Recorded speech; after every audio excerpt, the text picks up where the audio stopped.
जय श्री राधे कृष्णा। श्री लक्ष्मी नारायण भगवान की जय। ओम नमो भगवते वासुदेवाय नमः। प्रिय भक्तजनों, कार्तिक मास में किए गए जप तप पाठ पूजा तपस्या और किए गए दान का बहुत अधिक महत्व होता है और कार्तिक मास में भगवान की कथा को सुनना और पढ़ना भी अवश्य चाहिए। इसका भी कई गुना फल मिलता है। एक बार ब्रह्मा जी ने नारद जी को कार्तिक माह के विषय में बताते हुए कहा कि कार्तिक माह भगवान विष्णु जी को सदैव ही प्रिय है। इस मास में भगवान विष्णु जी का ध्यान करते हुए कोई भी पुण्य कार्य किया जाए उसका फल अवश्य मिलता है। सभी जोनियों में से मनुष्य जोनि को सर्वश्रेष्ठ तथा दुर्लभ कहा गया है। अतः प्रत्येक मनुष्य को कार्तिक में पुण्य कर्म करने चाहिए, क्योंकि इस माह में सभी देवतागण मनुष्य के समीप हो जाते हैं। इस माह में देवता मनुष्य द्वारा किए हुए स्नान व्रत वस्त्र भोजन चांदी स्वर्ण भूमि आदि दिए गए दान को विधि पूर्वक ग्रहण करते हैं। इन सभी में से अन्नदान, जो कि सभी पापों का नाश करता है, का बहुत अधिक महत्व है। कार्तिक मास में मनुष्य जिस किसी मनोकामना से दान करता है उसे वह अक्षय रूप में प्राप्त होता है। यदि कोई मनुष्य दान देने में असमर्थ हो तो उसे कार्तिक मास में प्रतिदिन भगवान के नामों का स्मरण करना चाहिए तथा गंगा जी में स्नान करते हुए कार्तिक माह की कथा पढ़नी चाहिए। ऐसा करने से भी मनुष्य पुण्य का भागी बनता है। चलिए श्रवण करते हैं कार्तिक मास की कथा का अध्याय 30। भगवान श्री कृष्ण सत्यभामा से बोले, हे प्रिय, नारद जी के ये वचन सुनकर महाराज पृथु बहुत आश्चर्यचकित हुए। अंत में उन्होंने नारद जी का पूजन करके उनको विदा किया। इसलिए माघ कार्तिक और एकादशी ये 3 व्रत मुझे अत्यधिक प्रिय हैं। वनस्पतियों में तुलसी, महीनों में कार्तिक, तिथियों में एकादशी और क्षेत्रों में प्रयाग मुझे बहुत प्रिय हैं। जो मनुष्य इंद्रियों पर विजय प्राप्त कर इनका सेवन करता है वह मुझे यज्ञ करने वाले मनुष्य से भी अधिक प्रिय है। जो मनुष्य विधि पूर्वक इनकी सेवा करते हैं मेरी कृपा से उन्हें समस्त पापों से छुटकारा मिल जाता है। भगवान श्री कृष्ण के वचन सुनकर सत्यभामा ने कहा, हे प्रभु, आपने बहुत ही अद्भुत बात कही है कि दूसरे के लिए पुण्य के फल से कलह की मुक्ति हो गई। ये प्रभावशाली कार्तिक मास आपको अधिक प्रिय है, जिससे पतिद्रोह का पाप केवल स्नान के पुण्य से ही नष्ट हो गया। दूसरे मनुष्य द्वारा किया हुआ पुण्य उसके देने से किस प्रकार मिल जाता है, ये आप मुझे बताने की कृपा करें। श्री कृष्ण भगवान बोले, प्रिय, जिस कर्म द्वारा बिना दिया हुआ पुण्य और पाप मिलता है उसे ध्यानपूर्वक सुनो। सतयुग में देश ग्राम तथा कुलों को दिया पुण्य या पाप मिलता था, किंतु कलयुग में केवल कर्ता को ही पाप तथा पुण्य का फल भोगना पड़ता है। संसर्ग ना करने पर भी यह व्यवस्था की गई है कि और संसर्ग से पाप व पुण्य दूसरों को मिलते हैं। संसर्ग ना करने पर भी यह व्यवस्था की गई है और संसर्ग से पाप व पुण्य दूसरे को मिलते हैं, उसकी व्यवस्था भी सुनो। पढ़ाना, यज्ञ कराना और एक साथ भोजन करने से पाप पुण्य का आधा फल मिलता है। एक आसन पर बैठने तथा सवारी पर चढ़ने से, श्वास के आने जाने से पुण्य व पाप का चौथा भाग जीव मात्र को मिलता है। छूने से, भोजन करने से और दूसरे की स्तुति करने से पुण्य और पाप का 6वां भाग मिलता है। दूसरे की निंदा चुगली और धिक्कार करने से उसका 7वां भाग मिलता है। पुण्य करने वाले मनुष्य को जो कोई सेवा करता है वह सेवा का भाग लेता है और अपना पुण्य उसे देता है। नौकर और शिष्य के अतिरिक्त जो मनुष्य दूसरे से सेवा करवाकर उसे पैसे नहीं देता वह सेवक उसके पुण्य का भागी होता है। जो व्यक्ति पंक्ति में बैठे हुए भोजन करने वालों की पतल लांघता है वह उसे अपने पुण्य का 6वां भाग देता है। स्नान तथा ध्यान आदि करते हुए मनुष्य से जो व्यक्ति बातचीत करता है या उसे छूता है वह अपने पुण्य का 6वां भाग दे डालता है। जो मनुष्य धर्म के कार्य के लिए दूसरों से धन मांगता है वह पुण्य का भागी होता है। ठीक उसी प्रकार जिस प्रकार की दान करने वाला पुण्य का भागी होता है।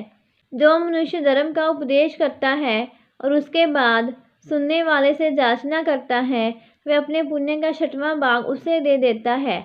जो मनुष्य दूसरों का धन चुराकर उससे धर्म करता है, वह चोरी का फल भोगता है और शीघ्र ही निर्धन हो जाता है। और जिसका धन चुराता है वह पुण्य का भागी होता है। बिना ऋण उतारे जो मनुष्य मृत्यु को प्राप्त होता है, उनको ऋण देने वाले सज्जन पुरुष पुण्य के भागी होते हैं। शिक्षा देने वाला, सलाह देने वाला, सामग्री को जुटाने वाला तथा प्रेरणा देने वाला, ये पाप और पुण्य के 6ठे भाग को प्राप्त करते हैं। राजा प्रजा के पाप पुण्य के 6ठांश का भोगी होता है। गुरु शिष्यों का, पति पत्नी का, पिता पुत्र का, स्त्री पति के लिए पुण्य का 6ठा भाग पाती है। पति को प्रसन्न करने वाली आज्ञाकारी स्त्री पति के लिए पुण्य का आधा भाग ले लेती है। जो पुण्य आत्मा पराये लोगों को दान करते हैं, वे उनके पुण्य का 6ठा भाग प्राप्त करते हैं। जीविका देने वाला मनुष्य जीविका ग्रहण करने वाले मनुष्य के पुण्य के 6ठे भाग को प्राप्त करता है। इस प्रकार दूसरों के लिए पुण्य अथवा पाप बिना दिए भी दूसरों को मिल सकते हैं, किंतु यह नियम जो कि मैंने बतलाए हैं, ये कलयुग में लागू नहीं होते। कलयुग में तो एकमात्र कर्ता को ही अपने पाप व पुण्य भोगने पड़ते हैं। इस संबंध में एक बड़ा पुराना इतिहास है, जो कि पवित्र भी है और बुद्धि प्रदान करने वाला कहा जाता है। उसे ध्यानपूर्वक सुनो। प्रिय भक्तजनों, उस इतिहास को हम कल पढ़ेंगे अध्याय 31 में। बोलिए राधा कृष्ण भगवान की जय, लक्ष्मी नारायण भगवान की जय। आप सुनते हैं बुढ़िया माई को मुक्ति देने वाली तुलसी मैया की कथा।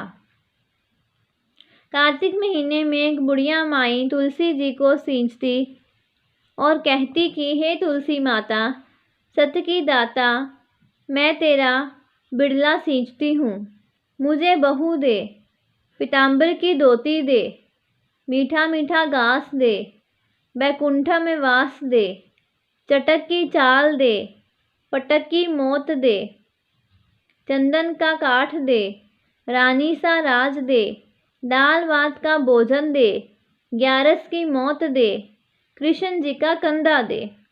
तब तुलसी माता ये सुनकर सूखने लगी तो भगवान ने पूछा कि हे तुलसी, तुम क्यों सूख रही हो?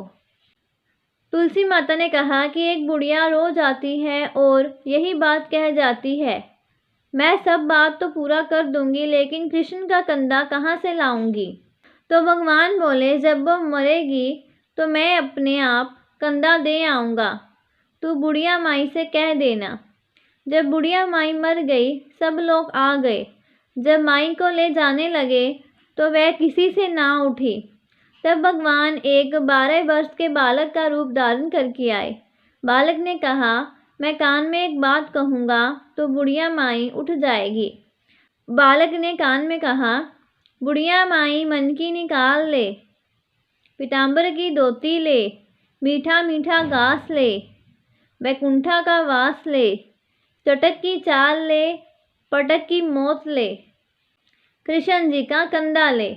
ये सुनकर बुढ़िया माई हल्की हो गई। भगवान ने कंधा दिया और बुढ़िया माई को मुक्ति मिल गई।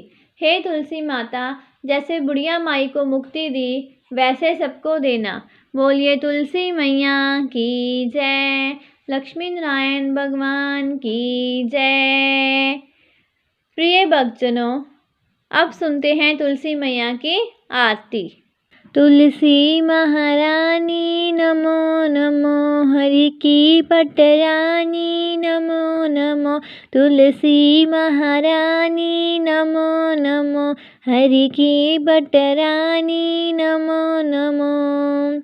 धन तुलसी पूरन तप कीनो, शालिग्राम बनी पटरानी। नमो नमो तुलसी महारानी, नमो नमो हरि की पटरानी। नमो नमो जाके पत्र मंजरी कोमल, श्रीपति कमल चरण लिपटानी। नमो नमो तुलसी महारानी, नमो नमो हरि की पटरानी। नमो नमो धूप दीप नैवेद्य आरती, पुष्पन की वर्षा बरसानी। नमो नमो तुलसी महारानी, नमो नमो हरि की पटरानी। नमो नमो 56 भोग 36 व्यंजन, बिन तुलसी हरि एक न मानी। नमो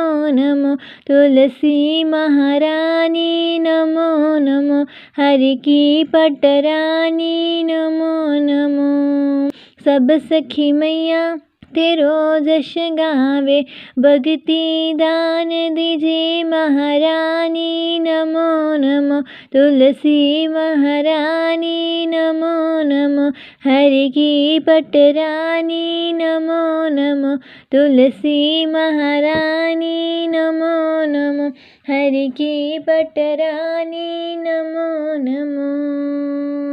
प्रिय भक्तजनों, कार्तिक मास की कथाएं श्रवण करने के लिए और जानकारी प्राप्त करने के लिए हमारे चैनल के साथ बने रहें। चैनल को सब्सक्राइब करें और वीडियो को ज़्यादा से ज़्यादा शेयर करें। श्री लक्ष्मी नारायण भगवान की जय। जय श्री राधे कृष्णा।